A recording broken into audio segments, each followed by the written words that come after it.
Hey everyone, David C. Anderson here coming at you from the Knife Center, and it's our favorite time of the week. We're taking a look at the coolest new knives that have just hit our shelves. Let's check them out.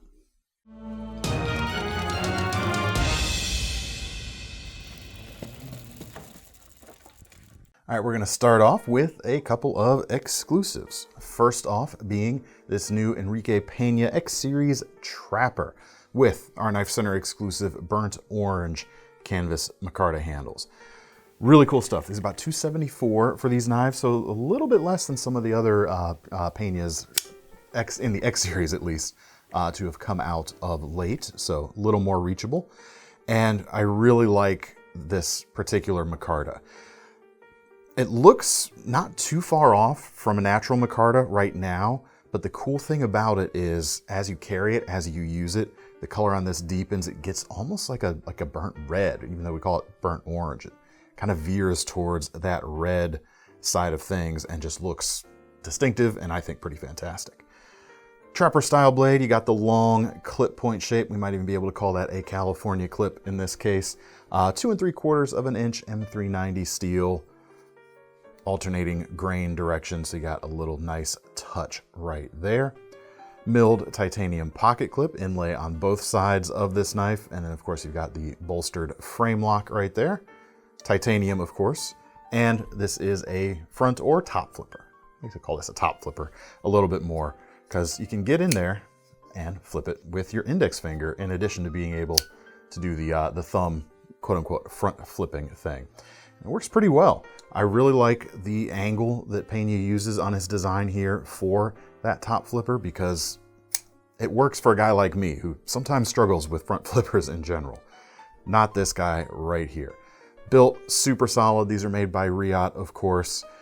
Thick enough there that even though this is a smaller knife, you have that feeling of solidity. You have enough to hold on to so you can push, or you're not going to feel guilty if you need to make a really big, really tough cut with something like this. You're not going to feel like you're going to, snap your blade or anything like that because the blade's not super thin either. Just all around excellent looking knife and going to be a very high performer. All right, next up we have a distributor exclusive Spyderco. This is the Delica, of course, with the Wharncliffe blade.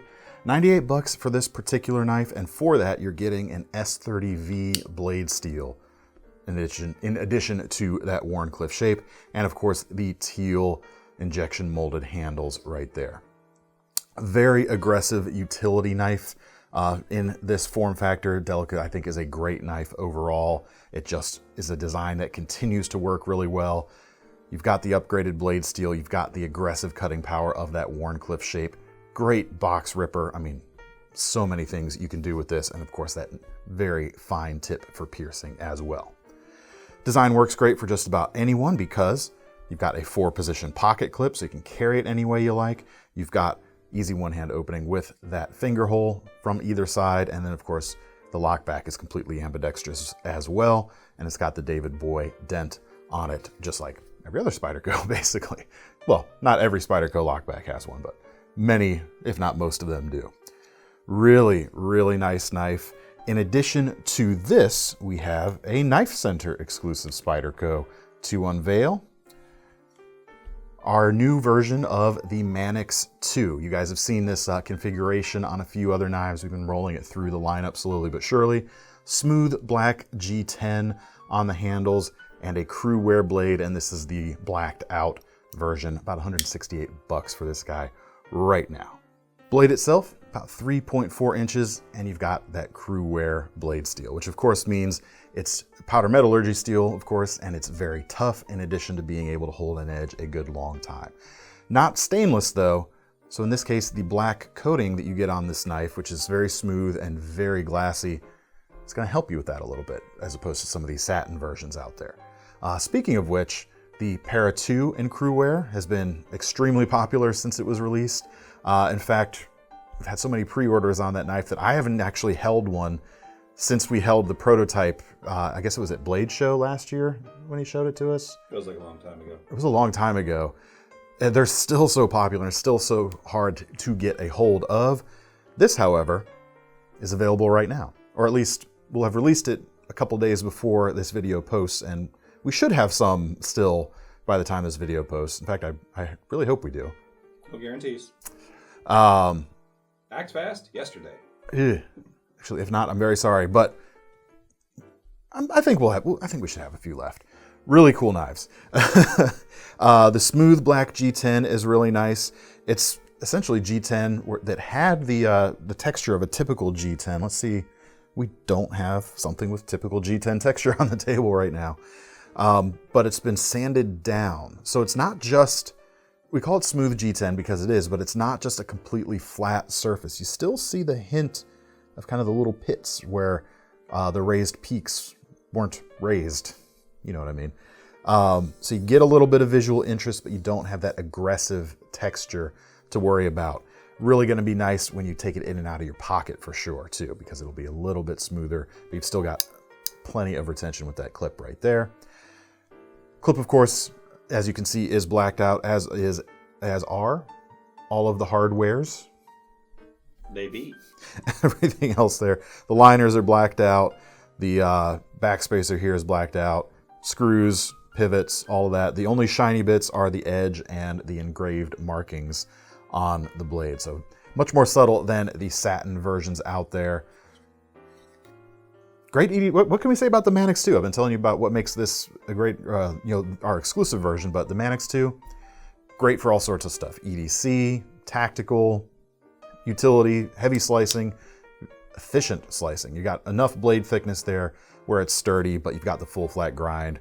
Very aggressive tip. Points down a bit so you can use it for like Wharncliffe tasks when you're using that tip, and point forward really naturally as well. Oh, and then of course, we haven't even talked about the lock, which is the ball bearing lock. Pull back on the tabs, you can flick it closed, you can flick it open too, or you can be much more surreptitious if you want to. Do all your flicky fidgety stuff with it as well. All right, we've got another nice blacked out knife here with a new version, new expansion to Halfbreed Blades' medium clearance fixed blade lineup.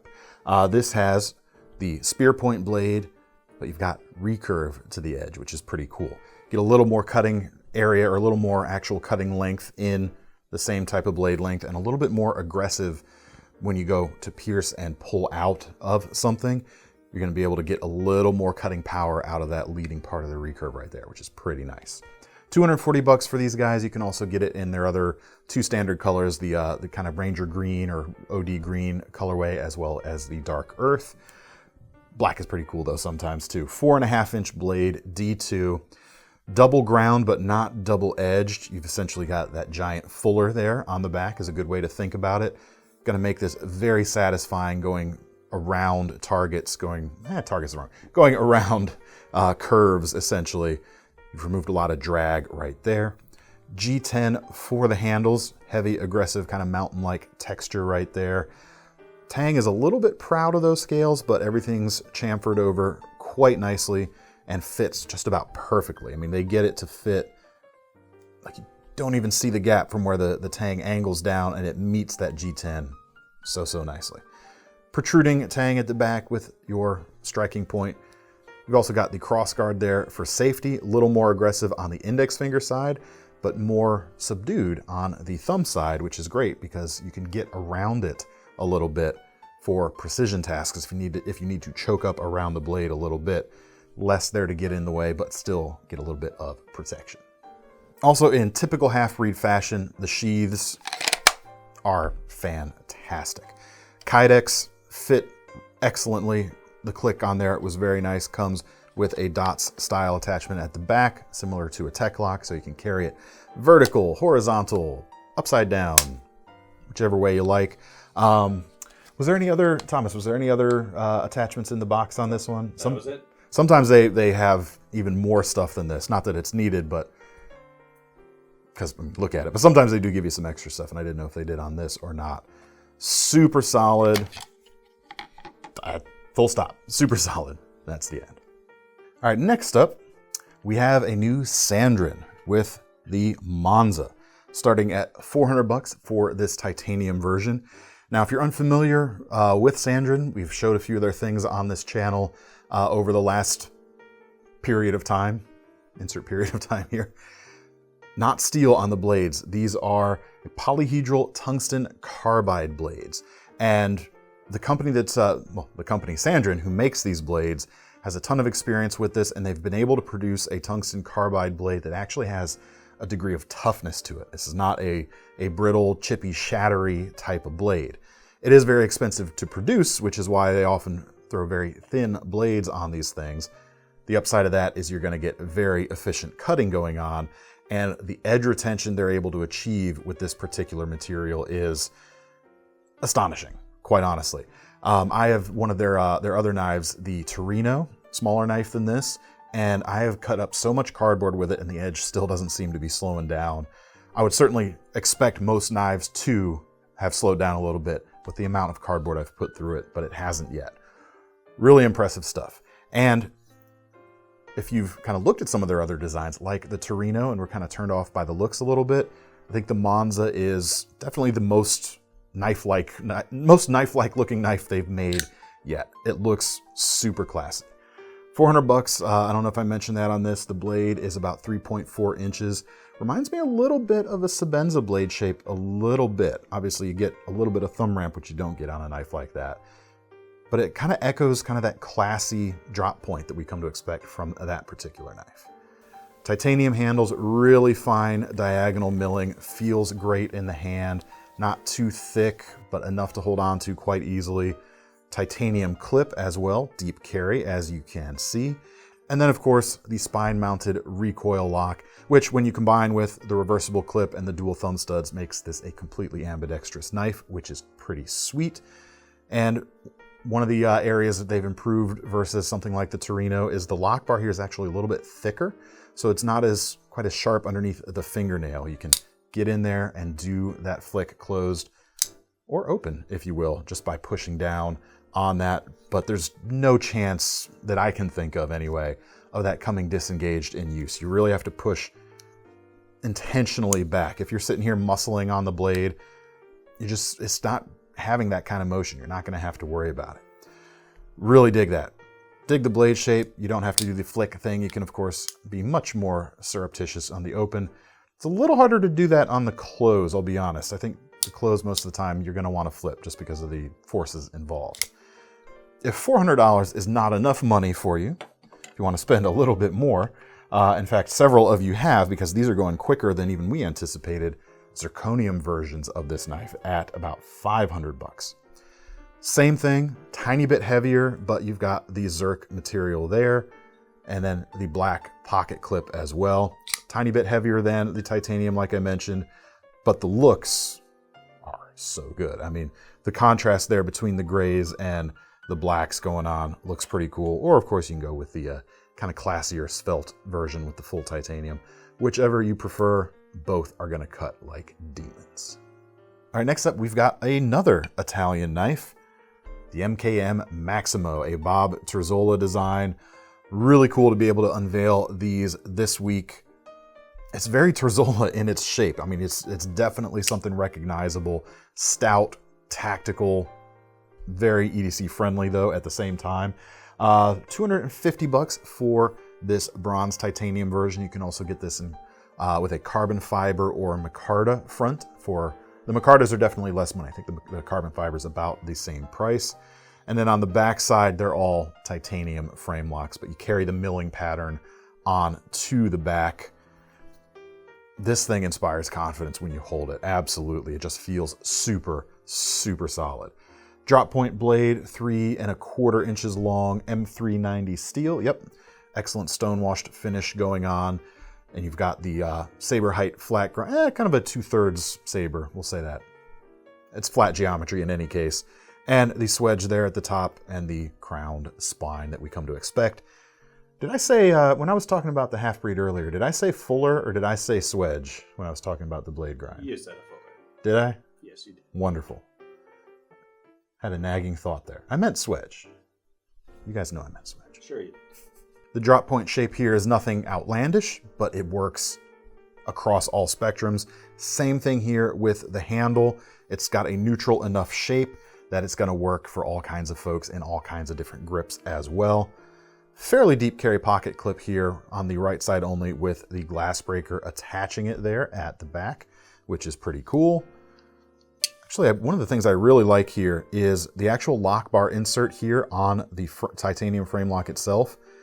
A lot of times people will go and try to like hide that underneath to kind of clean things up. I love how they integrated this into part of the design. It follows the line of the milling there.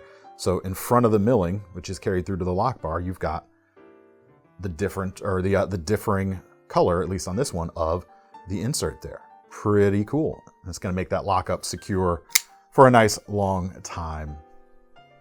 Very, very cool. Also from MKM this week, we have a couple new versions of the Timavo. Yes, it is called the Timavo. I had a moment of doubt right there. Jesper Vakne's design, $169 with black and natural micarta joining the lineup right here. Really cool little shape. 2.7 inches or thereabouts on the blade. Again, M390 with the stonewashed finish and the crowned spine. Very, very cool. A little bit of style, a little bit more style maybe to the drop point than that Maximo. Then again, I guess it all depends on your preference. They're both quite nice. Wire pocket clip here, not quite deep carry, but folded over and very strong. In fact, for those of you who might be used to like Spyderco's Spyderco's wire pocket clips, these feel even stronger than those, which is pretty nice. This is a liner locking knife, so you get the benefit of the full micarta on both sides. So you're able to maintain the nice contouring and the nice visual texture as well. But both of these MKMs are ball bearing flippers and they're tuned pretty darn nice indeed. All right, next up, some more fancy stuff. We've got, this is just one of several Spartan SHFs. We've got the Spartan Hersey folder of the 2021 special edition graphic stuff. We're kind of, I don't think there are going to be more after we go through the batch that we have right now. I think this is the end of the line on all of those previous year models. But if one does show up down the line, then it's just bonus, I guess. SHF is such a great platform. They're built exceptionally well, right up there, close to Sebenza level territory, and you can do a lot of cool things with it. This version right here is $525. This is the blue Watchworks engraved edition. Pretty cool gears thing going on. If you're not a watch person, this could be a good, like kind of a steampunky alternative. But we've got Plague Doctors, we've got the Evergreen Trees, and a couple other versions right now from last year's batch that you can get while supplies last. But being the watch thing on the back, you've got Time Waits for No Man, which is a good sentiment no matter what you're into right there. Seize the day after all. The blue anode color looks great with the kind of bronzier accents on the pocket clip. Oversized pivot, thumb studs, barrel spacers, whole 9 yards. This is one of the few premium folders out there that runs washers in the pivot for more stability over the ball bearings, so you don't get quite the same kind of free-floating action that you would get from bearings, but you still do get a very smooth, very tight feeling action. But of course, all this excellent build quality and the fancy features don't go very far if the knife can't perform, but no worries there. The frame locking lockup is extremely solid. The blade itself, just about 4 inches long, S45 VN powder steel. Fantastic. All right, next up, we've got a couple of fancy Heretics to show you. Several new Heretics in this week, but I pulled the fancier ones to show you. The first, and it's one that I'm almost afraid to handle, this is a custom Colossus. $2,850. So I'm gonna need a lot of those $5 words to describe this to get up to that level right there. It's almost 2 in my truck. Fantastic. Almost. You can get that, and you can get a couple new heat shields for the underside. Maybe. At the price. 3.5 inch blade, L-Max with mirror polished stuff going on. Compound ground, you've got a swedge here at the top that's mirror polished. Tonto tip and separate. I don't even want to like put my fingers on this to check out the quality of the hollow grind there, because I don't want to put fingerprints on that beautiful mirror polish. It just looks excellent, let's be honest. Stainless steel handles. This is not an aluminum frame, and it's set off really nicely with those desert ironwood inlays that you've got going on. 1, 2, 3, 4 on the front and the same number on the back. A lot of precision fitting going on, and I see like there's no voids whatsoever. I mean, these things are smack up. The materials just mate right together perfectly. It's astonishingly good. You even get a little bit of desert ironwood there on the firing slide on the side of the chassis right there, which has a nice custom shape going on too.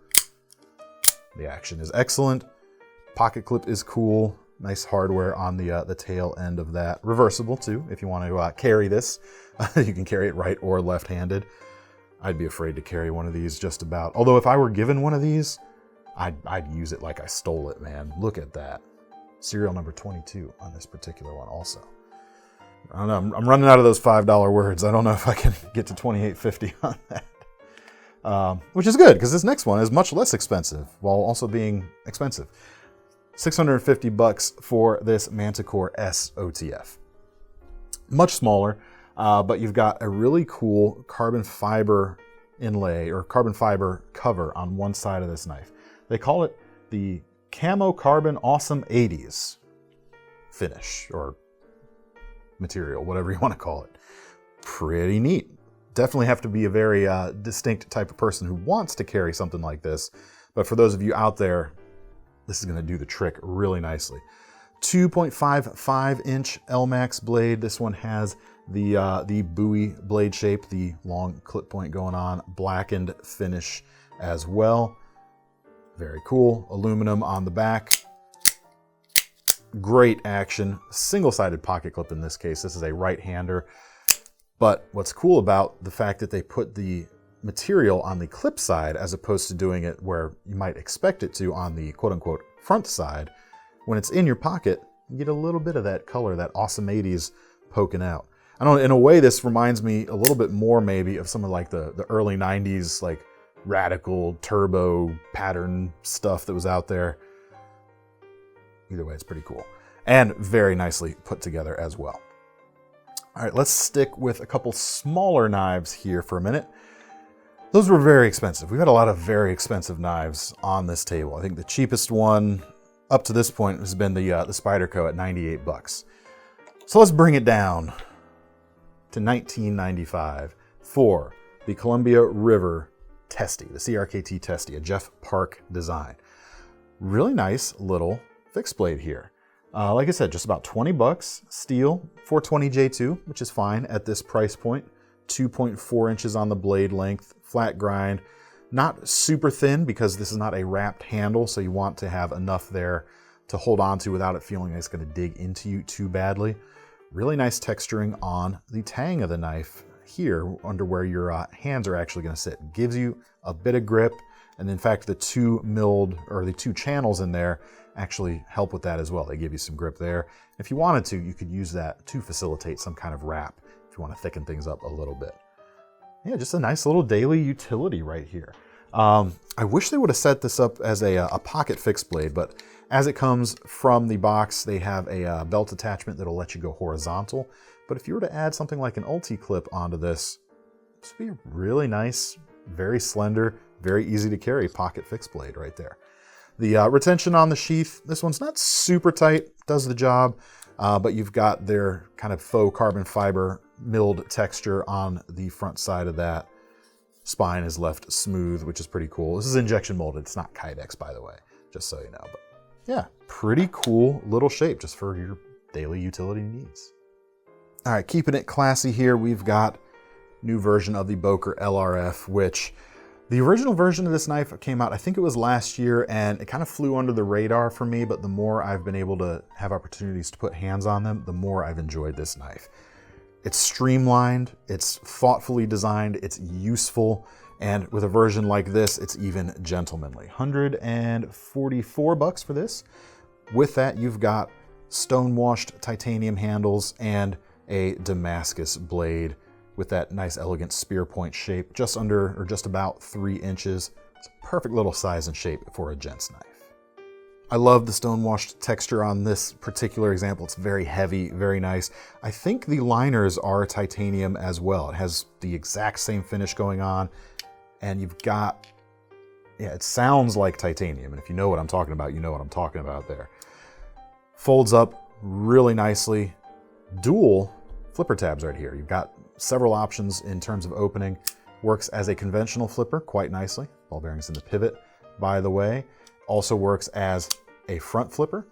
And one of the things I really like that you're able to do on certain flippers, get that lighter flick. Thumb flip, the backside flipper, works pretty cool. Works pretty cool? Works pretty well. And you feel pretty cool doing it. I don't know, is that just me? Yeah, maybe it's just me. Very satisfying. Deep carry pocket clip here. You've got a little leather fob to help extract it from the pocket, but if you want to go even more subtle, you can of course take that out. Kansei Matsuno design, I should have mentioned that. The steel on this, I don't have the exact spec on it. I suspect it's VG10 based Damascus though. Boker tends to use that pretty frequently across the board. Hollow ground, crown spine. Oh, there's a lot of expensive stuff on this table, but this is not a cheap knife, but it's less expensive. This might be one of my favorites here today. I don't know. Something about that design just works for me. I dig it. Next up from Boker, we've got the Slike, a retractable utility dagger. About 61 bucks for this guy right here. Double-edged, it's a 3-inch D2 blade, but you've got about closer to 6 inches of actual edge because of that double-edged nature. G10 for the handles, and I think an aluminum plate here on the back for the housing. Deep carry pocket clip right there. And the cool thing about this is that pocket clip does not need to be reversible to be a completely lefty friendly knife, because you've got that retractable slide that you saw right there. Very slim in the pocket, as you can see. When you want to extend the blade, push down on the button, slide forward, and you've actually got a halfway stop as well. So you can have just a bit of that blade poking out. It's very sharp, very pointy, and you can really get in there for some of the finer, smaller, detailed cuts, very controlled stuff you might need to do, and then send it the rest of the way out for your longer slices. Very, very cool knife, relatively affordable too. Doesn't have what I would call like super strong or super solid lockup. There's a little bit of wiggle to the blade. Keep that in mind. If you're expecting something super solid, you're not going to get that in this case. This is just a very cool piece. All right, next up, we've got a new Bally trainer. This is the Papillon from Boker Plus, the training butterfly knife. Just over 74 bucks for this guy. 4.5-inch trainer style blade, stainless steel handles. The pivots here are ball bearings. I just wanted to check to make sure, because it's one of the tighter feeling ball bearing systems I've had. It doesn't feel loose at all. And in fact, I may go as far to say as, well, I'll put it this way.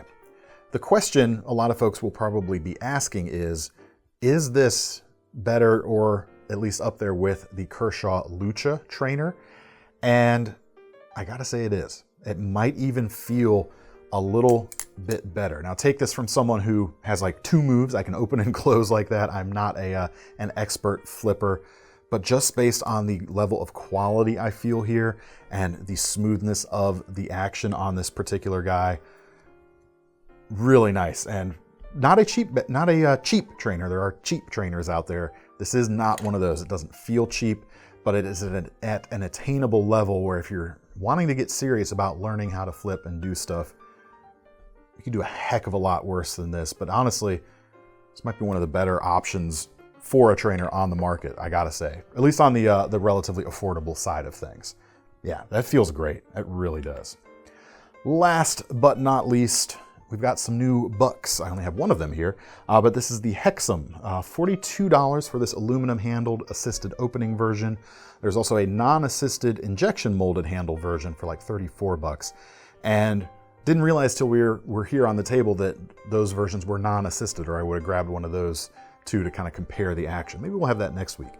But what you have here is a little bit different of a take on an assisted opener with not a button lock, but kind of a slide lock on the side. So it's aluminum here, as you can see, blade steel. What are we dealing with here? I'm not even sure. 7CR stainless, so nothing spectacular, but certainly very serviceable. 3.4 inches on the blade, stone-washed finish. A little bit more toughness than the 8CR stuff out there, so if you're kind of really abusing the knife, which we'll get to in a minute, could come in handy for this, then the toughness will come in handy for this.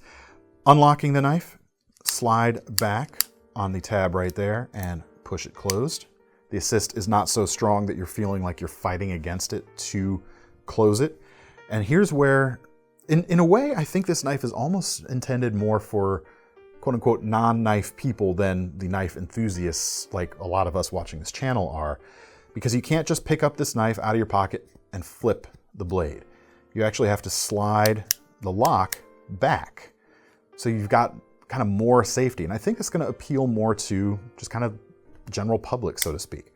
Very easy to do once you're aware of it. Just, you know, if you're not expecting it, it's kind of off-putting at first, but very easy, like I said, just slide back with the thumb and the blade is ready to go. And as far as assists go, it has a very smooth feel. It's not, doesn't feel cheap in a way, which is interesting. I mean, even Thomas over there, who is not a fan of assists, what did you think about it? I dig it. You kind of liked it, didn't you?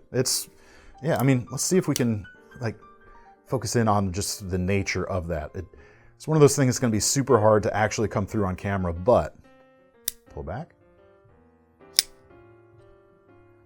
It works. I don't want to make it sound like it's weak, because it's certainly not, but there's like a gentleness to it that feels great. It doesn't feel like wrist snapping in a way, but it has worked every single time. I'm not worried about deployment whatsoever. So that's pretty cool. Very neat. And yeah, we will try to check out the injection molded version of that knife next week and see how it fares without the assist. But in the meantime, that is all I've got to show you this week. Make sure to let me know in the comments what your favorites were. And if you want to get your hands on these knives, like I said, hopefully we've got more of the exclusives, and of course some of these like customs, the Heretics, the limited edition stuff may sell out by the time this video posts, but I hope not. We'll leave links in the description nonetheless. While you're over at our site, make sure to sign up for the Knife Rewards program, because if you're going to spend your money on one of these knives, you might as well earn some free money to spend on your next one. I'm David C. Anderson from the Knife Center. That's Thomas over there, and we're signing off. See you next time.